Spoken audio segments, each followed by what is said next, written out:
Hello दोस्तों, स्वागत है आप लोगों का हमारे इस YouTube चैनल में। अगर आप हमारे YouTube चैनल में नए हैं तो सब्सक्राइब करें और बेल आइकन को भी दबाएं। तो चलिए शुरू करते हैं। आज हम बात करेंगे BSNL कंपनी के बारे में। दोस्तों लास्ट तक वीडियो में बने रहें।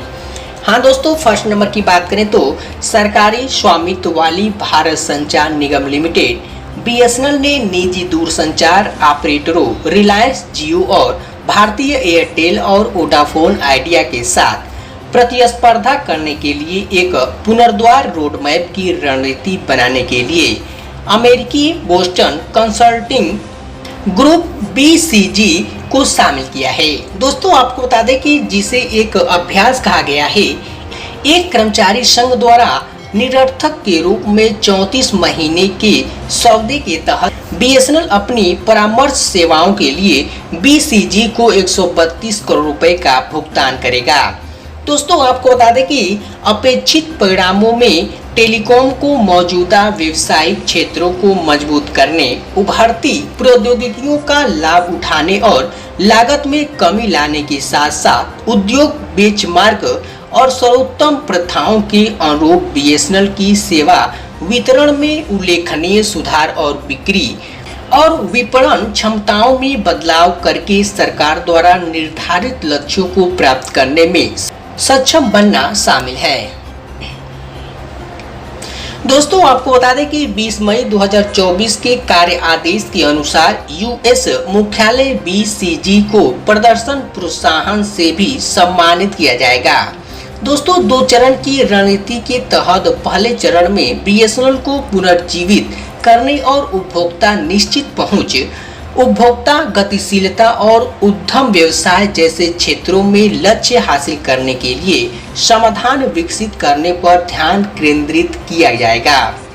दोस्तों BSNL ने वित्त वर्ष 2028 तक परिचालन से 35,960 करोड़ रुपए का राजस्व प्राप्त करने का लक्ष्य रखा है, जो दोस्तों वित्त वर्ष 2024 में अनुमानित 20,008 करोड़ रुपए के राजस्व की तुलना में 80% अधिक है। दोस्तों वित्त वर्ष 2015 से दूरसंचार PSU राजस्व में साल दर साल 20% की वृद्धि दर्ज करने का इरादा रखता है। दोस्तों आपको बता दें कि यह वित्त वर्ष 2024 में अनुमानित 1839 करोड़ रुपए की तुलना में 12,110 करोड़ रुपए के EBITDA ब्याज कर मूल्यह्रास और परिसंशोधन से पहले की कमाई का लक्ष्य भी रख रहा है। दोस्तों इसके अलावा BSNL ने सौदे की शर्तों में कहा कि वह उद्योग की सर्वोत्तम प्रथाओं के अनुरूप परिचालन व्यय करोड़ रुपए में सालाना 5% की कमी के लिए एक तत्काल और दीर्घकालीन योजना लागू करना चाहेगा। दोस्तों अंतर विश्लेषण और समाधान विकास पर केंद्रित पहला चरण मोटे तौर पर वह 6 क्षेत्रों को कवर करेगा, जिसमें दोस्तों 11 प्रमुख सर्किलों केरल, तमिलनाडु, कर्नाटक, पंजाब, गुजरात, UP पश्चिम, UP पूर्व में सेवा की गुणवत्ता QoS मापदंडों में सुधार शामिल है। दोस्तों पश्चिम बंगाल और राजस्थान और CNTX दक्षिण उत्तर सर्कल BSNL EB CFA और CM के लिए प्रमुख नेटवर्क QoS मापदंडों पर अन्य दूरसंचार ऑपरेटरों से पीछे है। नेटवर्क उपलब्धता BTS down time call drop दर QSD VLR CFA दोष प्रति 100 सब माह MTTR 4 घंटे से कम और अन्य QoS पैरामीटर जैसे प्रमुख उद्योग मानकों को पूरा करने में सुधार की आवश्यकता है। दोस्तों आपको बता दें कि टेलको में दस्तावेज में कहा 4G ग्राहकों को पकड़ने के लिए BSNL अपने वितरण बिक्री और विपणन रणनीति में आमूल चूल बदलाव की मांग कर रहा है, जिसमें दोस्तों लीड उत्पन्न करने और उत्पादों को बढ़ावा देने के लिए डिजिटल बिक्री और मार्केटिंग पर जोर दिया जा रहा है। दोस्तों आपको बता दें कि BSNL ने कमीशन और प्रोत्साहन पर कुल खर्च में 25% की कटौती के साथ एक नई बिक्री और वितरण नीति के डिजाइन और विकास की मांग की है।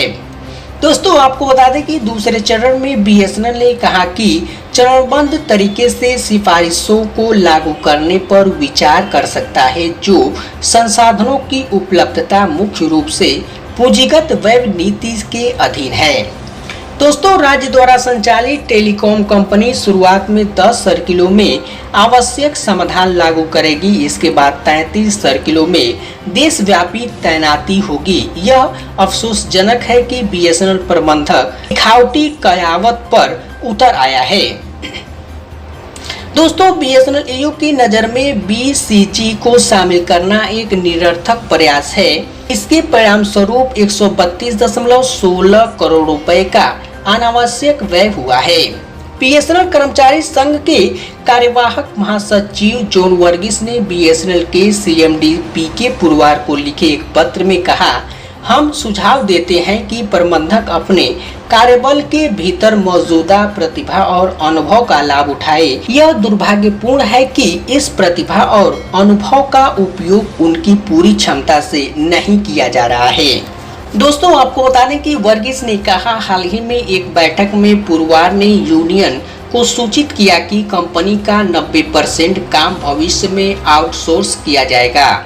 उन्होंने कहा, इस आउटसोर्सिंग दृष्टिकोण में संशोधन दृष्टिकोण से संसाधनों की और अधिक बर्बादी होगी और मौजूदा जनशक्ति का कम उपयोग होगा।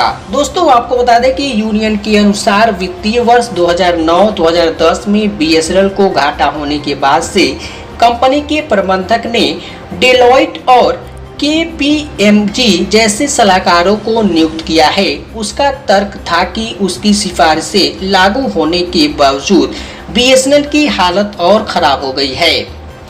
दोस्तों आपको बता दें कि बीएसएनएल की गिरावट का कारण कंपनी की अत्याधुनिक तकनीक के साथ अपने नेटवर्क का विस्तार करने में असमर्थता है। 2007 से 2012 तक बीएसएनएल अपने मोबाइल नेटवर्क के विस्तार के लिए आवश्यक उपकरण खरीदने में असमर्थ था। दोस्तों इसके बाद 4G और 5G प्रौद्योगिकियों की समय पर तैनाती में प्रबंधक की विफलता ने वर्तमान संकट में महत्वपूर्ण योगदान दिया है। दोस्तों वर्गीस ने कहा, टाटा कंसल्टेंसी सर्विसेज TCS के नेतृत्व वाला कंसोर्टियम ITI लिमिटेड के साथ वर्तमान में बीमार टेल्को के लिए एक घरेलू 4G नेटवर्क तैनात कर रहा है। भारतीय दूरसंचार नियामक प्राधिकरण ट्राई के अध्यक्ष अनिल कुमार लाहोटी ने हाल ही में कहा कि बीएसएनएल और वोडाफोन आइडिया ने वित्त और बुनियादी ढांचे से संबंधित बाधाओं से जूझने के बाद सकारात्मक मोड़ पर शुरुआत की है। दोस्तों लाहोटी ने कहा था कि सरकार ने बीएसएनएल को पुनर्जीवित करने और इसे निजी दूरसंचार कंपनियों के साथ प्रतिस्पर्धा करने में सक्षम बनाने के लिए कई किस्तों में 3.2 लाख करोड़ रुपए जारी किए हैं। दोस्तों आप लोगों को ये वीडियो कैसा लगा कमेंट में बताएं। आई होप ये वीडियो आप लोगों को पसंद आया होगा। अगर आपको ये वीडियो अच्छा लगे तो लाइक शेयर जरूर करें। तो दोस्तों मेरा यूट्यूब चैनल को सब्सक्राइब करें और बगल में बेल आइकन को दबाना ना भूलें। Thanks for watching this video. जय हिंद।